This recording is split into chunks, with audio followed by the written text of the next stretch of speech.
In this video, I'll show you all the places in the template that reference pay periods, and I'll demonstrate how to hide or remove these views if you're not using them.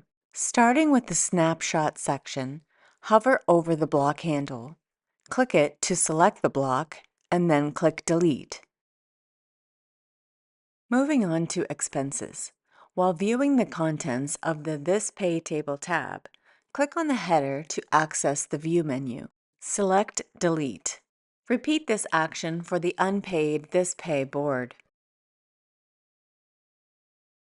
Next, in the Report section, select the block that contains the pay period toggle and click Delete. Finally, you may also want to move the pay period attribute from the Required Properties section of the transaction template to a different section. To do this, open any transaction and click on Customize Layout.